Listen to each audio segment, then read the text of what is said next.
গোপন সূত্রের খবরের ভিত্তিতে সরষের তেলের মধ্যে বিষাক্ত রাসায়নিক মিশিয়ে বাজারে বিক্রির অভিযোগে ৯৬টি জাল তেল ভর্তি পাত্র বাজেয়াপ্ত করল খাদ্য সুরক্ষা দপ্তর। ঘটনাটি ঘটেছে উত্তর দিনাজপুরের কালিয়াগঞ্জে।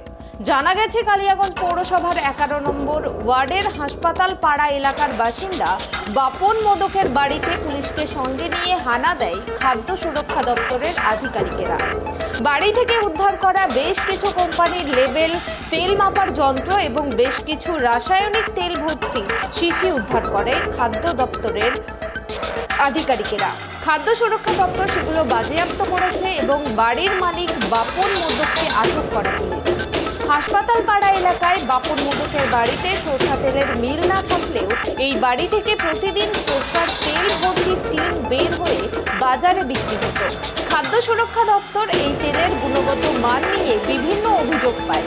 তার প্রেক্ষিতেই এই অভিযান বলে জানান আধিকারিকেরা।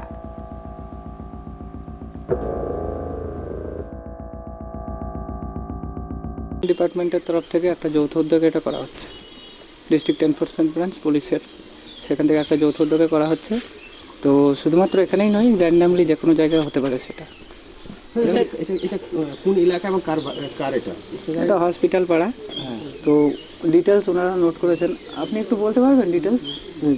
স্যার, আরেকটা বিষয় হচ্ছে মানে তেলগুলো দেখা যাচ্ছে এখানে কোনো মেশিন নেই, কিন্তু তেল উৎপাদন হচ্ছে, কি বলবেন? অত্যন্ত দুঃখজনক একটা বিষয়। সচেতনতার অভাব রয়েছে। দেখা গেল সচেতনতার অভাব রয়েছে না, খোল দেখা গেল না সেটা বলা যায় না। অনেক সময় ব্লেন্ডিং করা সম্ভব হয়। আচ্ছা, এখানে তো রাসায়নিকের কয়েকটা শিশিও পাওয়া গেছে। হ্যাঁ, সেটা পাওয়া গেছে। সেটা পুলিশ ডিপার্টমেন্টের তরফ থেকে সিজ করা হয়।